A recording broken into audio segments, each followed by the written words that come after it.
A former Panhandle man sentenced to more than 2 decades in federal prison on child porn convictions. KNEB.TV News starts right now. From your trusted source for news in western Nebraska and eastern Wyoming, this is KNEB.TV News. Presented by Platte Valley Companies, premier provider of financial services. Hello, I'm Ryan Murphy. This is KNEB.TV News powered by Platte Valley Companies. Thanks for joining me. In our top story, a 39-year-old former Alliance man has been given 262 months in federal prison on 2 child pornography convictions. Yesterday, Tyler Denby learned his fate following convictions of possession and transportation of child pornography. During a 2021 Alliance Police investigation of a threatening person report, investigators found child porn on Denby's electronic devices, which he admitted he had with him when he traveled to Nebraska from Montana. Denby was convicted in August, and during sentencing, Judge Susan Bezos told him, quote, "There is no question in my mind you are a danger to the public and to children." After his 21-plus year prison sentence, Denby will begin a 10-year term of supervised release and will have to register as a sex offender as well. Well, a 51-year-old Mitchell man is back in custody after failing to appear in court last month after getting caught with a pound of meth during a 2023 traffic stop in Morrill County. David Ring was back in court last week for his change of plea hearing, where he pleaded guilty to an amended charge of possession with intent to distribute methamphetamine. District Judge Andrea Miller also raised bond to $150,000 at 10%, which is on top of the $50,000 bond that Ring had already posted following his initial arrest. Sentencing has been set for January 6th in Bridgeport, and Ring faces up to 50 years in prison following the Class 2 felony conviction. And Community Action Partnership of Western Nebraska will oversee Scottsbluff County's General Assistance Fund under a memorandum of understanding approved this week by county commissioners. Scottsbluff County recently lost the employee who was involved in handling requests for emergency aid, such as rental assistance, money for food or gas, or burial services for the indigent.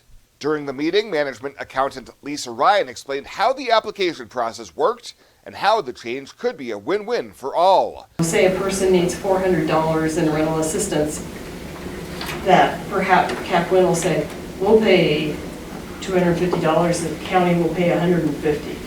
So we're dealing with the same clientele and sending them different places, and these people don't have a lot of reserves as it is, and or time. If they're trying to hold a job, you're asking them to take time out of the workday to do this administrative piece. Under terms of the MOU, which still needs approval by CapWin, that organization would be paid $1,150 monthly to administer the county's program and provide periodic reports to the board. The money to provide assistance from the county comes from Keno proceeds, with the board setting the total amount for the General Assistance Fund during the annual budget process. We'll have more news right after this. Looking for free instead of fees? Platte Valley Bank can help you keep your finances moving forward with no ATM fees. Whether you're headed to the lake, the mountains, or just to the grocery store, you can enjoy the freedom of free ATM access anywhere, anytime. Platte Valley Bank. You belong here.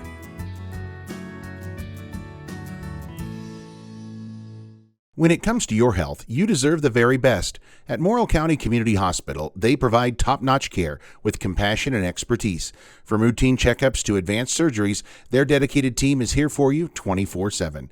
With state-of-the-art technology and a patient-first approach, they ensure you and your loved ones receive the highest quality care. Because at Morrill County Community Hospital, your health is their priority. Visit Morrill County Community Hospital today in Bridgeport. Morrill County Community Hospital. Exceptional care right here at home. Welcome back. Officials with the Nebraska Department of Transportation took public comment Thursday evening on the draft environmental assessment for the expansion of the Heartland Expressway between Minutair and Angora Hill. The preferred alternative would add 2 new lanes on the north side of the existing highway, converting 260 acres of land to NDOT right-of-way and requiring the state agency to purchase 15 homes, 4 major and 15 minor outbuildings. State Senator Steve Erdman advised those who would be losing their homes to have an attorney involved when talking with NDOT officials about the process. I met with them yesterday. I had a very good meeting with them and a family whose house is going to be taken. I was very pleased to hear what they had to say. I was very much interested in how they were going to deal with a relocation. I believe that if they carry through with what they said yesterday, and Doug Hovitt explained it very well, I believe if they carry through with what they said yesterday, you people will be pleased with how the negotiation goes. Members of the public who spoke expressed concerns about the safety of the highway in Minutair, having the new roadway closer to homes that won't be acquired, and how the taking of farmland would impact existing center pivot irrigation. The draft assessment can be found on the NDOT website, and written comment on the plan will be accepted by the agency through December 6th. Well, only one of 83 license holders failed the latest round of alcohol compliance checks in Scottsbluff County this past weekend.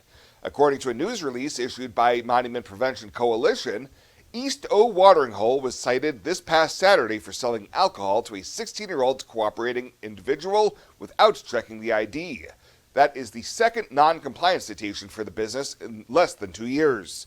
Scottsbluff Police Sergeant Philip Eckerberg said participating agencies, which included the Gering Police Department, Scottsbluff County Sheriff's Office, and State Patrol, were pleased that nearly all of the businesses did not sell to minors.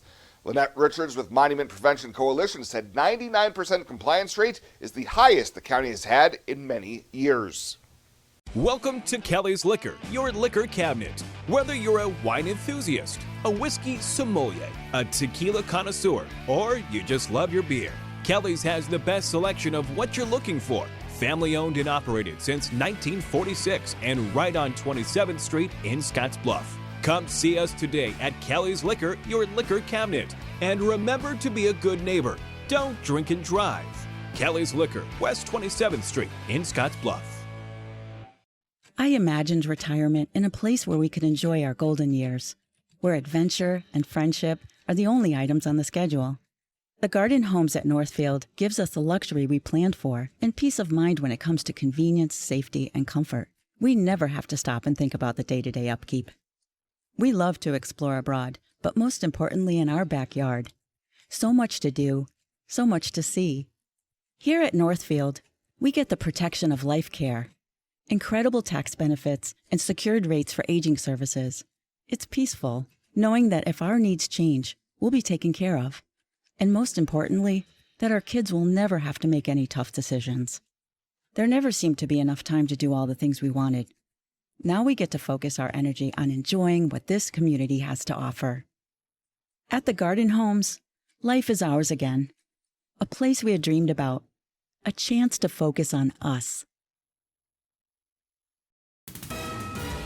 This is KNEB.TV weather from the KNEB Storm Center, your trusted source for weather.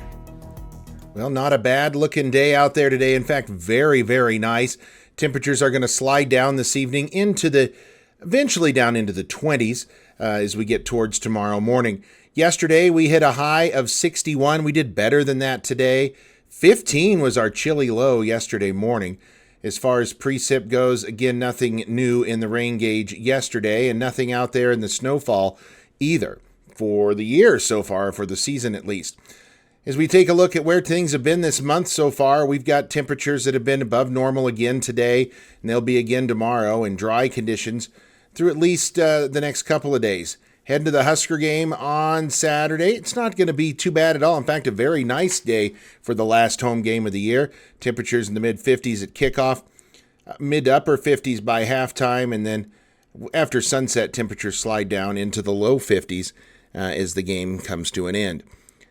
Chance of seeing maybe some rain or snow showers Sunday, maybe next Tuesday night, Wednesday. Up in the air a little bit on some of those chances of showers, of rain and snow. And the wind should remain in check. We're not unconfident for that matter. Pretty confident on colder temps coming in our way. 40s to near 50 out there right now. Winds out of the south and fairly light. That's good news. So not much wind chill activity to be concerned about with as well. getting out the door tomorrow to start your weekend off, it's going to be pretty good. I know we have that turkey trot going on in the morning. It'll be about 30 at 8 o'clock, warming into the 50s by lunchtime and into the low 60s again tomorrow afternoon. The forecast is pretty quiet. You don't see much happening out there tonight, into tomorrow, and tomorrow afternoon, tomorrow night as well. More of the same, just a few clouds, mild conditions. Now, as we take a look at Sunday, things get a bit more active, especially off to our north and west. Could see a little light snow activity in some areas, maybe even some accumulating snow, mainly across northern portions of the region. Overnight lows tonight in the 20s, highs tomorrow in the 50s and 60s. And as far as precip goes, again, we'll see some along the northern fringes of the area, maybe a few hundredths of an inch of moisture out of that. And it will fall mostly as snow during the day on Sunday. And we can't rule out a little light accumulations from Casper over to maybe about Chadron or so is where we would see some of those light accumulations. Now, as we look out even further, take a look at what happens here as we go in the week of Thanksgiving. We start looking at Monday night into Tuesday. We start to see this storm developing. It's developing out in the high plains, and we're going to watch this spill out on to the plains and bring in Wednesday into Wednesday afternoon some accumulating snow. Right now, it looks like the best chance of accumulating snow is going to be along and south primarily of the North Platte River, along the south of the I-80 area. That is where we see the area of snow right now. And as we go Wednesday night into Thanksgiving, it maybe pushes that snow a little further to the south and east of us, but we are going to be under the influence of some cold temperatures here across the region, leading to very cold weather. 24 tonight for a low. Tomorrow, about 62, very mild again. Our 7-day forecast after those 60s tomorrow, we fall back into the 40s at best, 50 as we start Sunday and go all the way through Thanksgiving and even into Thanksgiving weekend. Those colder temps should remain. Fly United Airlines, operated by SkyWest with Western Nebraska Regional Airport. United is dedicated to going the extra mile for you with daily flights to and from Denver, along with a commitment to excellent service. Reserve your flight today, and remember, United miles can be earned and redeemed with your flights. While at the airport, stop and enjoy authentic Italian food at Roma Italian Restaurant. Plus, Hertz Thrifty Car Rental is there for your car rental needs. Make life easier, relax, and get on board with Western Nebraska Regional Airport. Farming and ranching are demanding occupations, and unfortunately, accidents and illness can hinder the performance of these essential tasks. That's where the group Farm Rescue can come in. Since year 2005, they've been assisting more than 1,000 families facing major illness, injuries, or natural disasters. We had the opportunity to learn more about their mission at this year's Husker Harvest Days.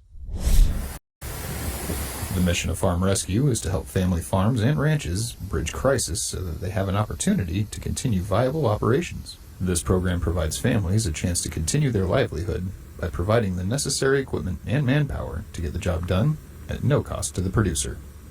So Farm Rescue is a nonprofit organization that helps farm and ranch families in crisis.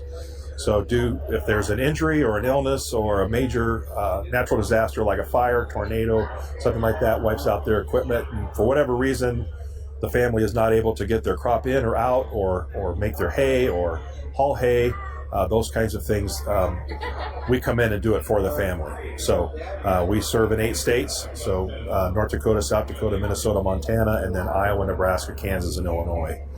And so the idea is to help the family through a crisis, help them get through the other side, and make sure their crop is going in or out, or their livestock's being taken care of so they can focus on recovery, rebuilding, whatever it is they need to do during that time, and not have to worry about the crops and livestock.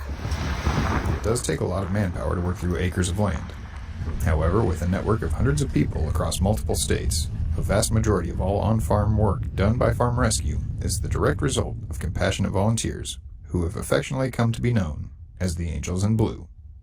But we have, I would say, probably somewhere around 500 volunteers from, I think, about 48 states.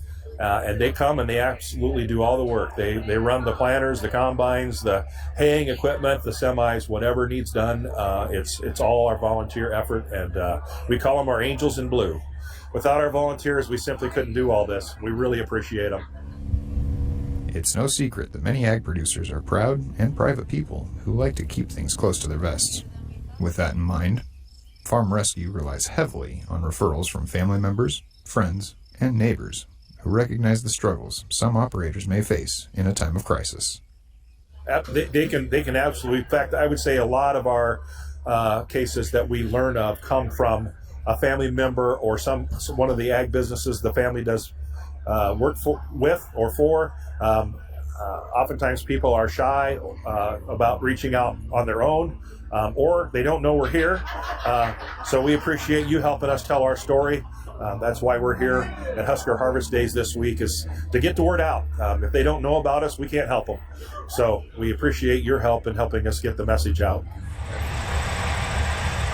When it comes to funding a project of this magnitude, personal and corporate donations really make this operation capable of doing what it does.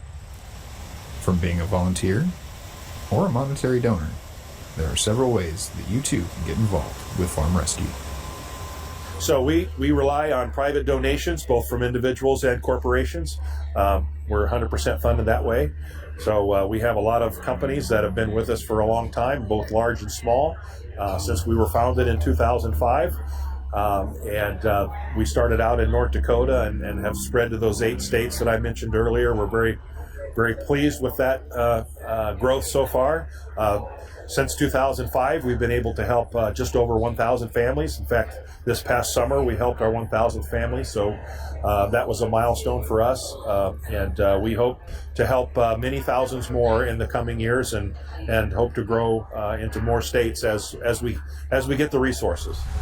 Occasionally, injury or illness can lead to lean times or outright shutting down an operation.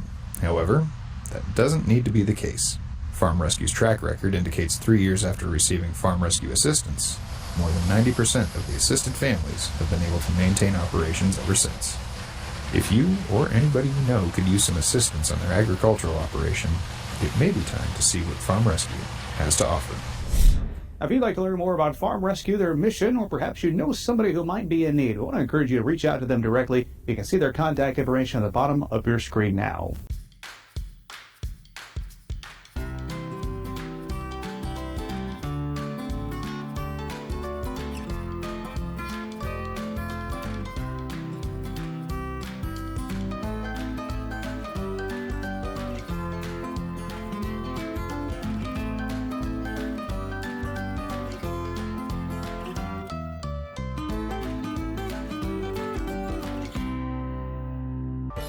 Renewal by Andersen has done it again. Their incredible Black Friday event is back, and it's better than ever. But don't wait. Call and book today. Do not miss this one. You get 20% off every window, plus a Visa gift card for up to $2,000 right before Christmas. No money down, no interest, no payments for 18 months. Don't pay a dime until 2026. Call today. Act fast. This incredible offer only runs from November 15th through December 14th. Do not wait. Book your free estimate right now at rbawyoming.com. You deserve to have a building that will last for generations. With more than 110 years of experience and thousands of satisfied customers, Morton Buildings is the industry leader you can trust. If you're planning for a garage, farm shop, horse barn, storage building for your RV, boat, or collectibles, there's no better time to buy. Contact your local Morton sales office or visit mortonbuildings.com to get started today.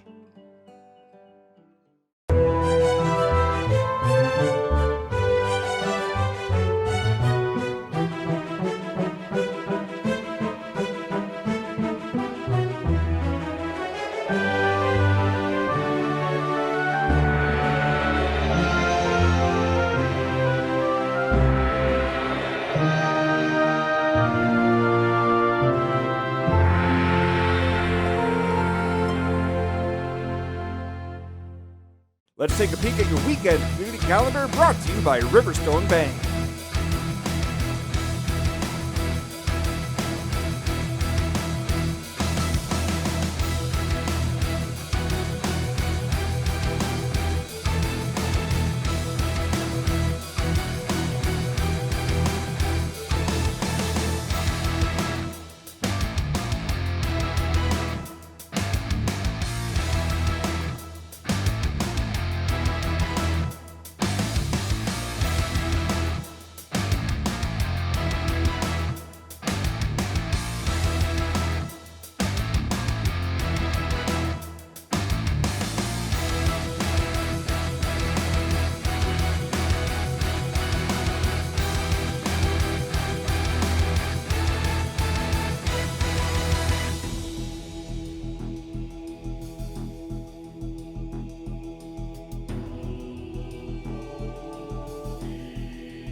The community calendar is brought to you by Riverstone Bank.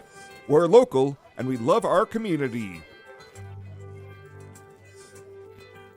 Changing leaf colors means yard work. Your friends at Tri-City Stormwater wants to remind you of the proper way to dispose of fallen leaves. Leaves make great mulch for trees and bushes and compost for future gardens. The city also has yard waste bins, so they can dispose of all your leaves at the city compost facility. Always keep your leaves out of the gutters. Not only do they cause clogging and flooding, they can pollute our waterways by causing nutrient overload. So keep your yard looking good and your drinking water safe, because it's our water, our responsibility. Tired of feeling stuck? Not sure if you are on the right track? Platte Valley Bank can help keep your finances moving forward with checking account options to fit your lifestyle and an online account chooser to make finding the right account easy. Control your financial future with helpful budgeting tools and automatic savings plans. Now is the time to enjoy the ride with Platte Valley Bank. You belong here. And finally tonight, donations are being sought to help area law enforcement officers continue the holiday program Shop with the Cop. Each year, members from the Scottsbluff and Gering Police Departments, Scottsbluff County Sheriff's Office, and NSP set up at the Hampton Inn in Scottsbluff to take nominated kids to Walmart or Target to shop for Christmas gifts for the family. This program relies entirely on donations, and while they have already received great support for wrapping supply donations, they are still seeking monetary donations to help continue fund the program. If you'd like to help chip in, donations can be made at Platte Valley Bank, Gering Police Department, the Scottsbluff Police Department, or the Scottsbluff County Sheriff's Office in the County Admin Building. Well, that is it for us this time. Thank you so much for tuning in. Have a great weekend. See you back here on Monday.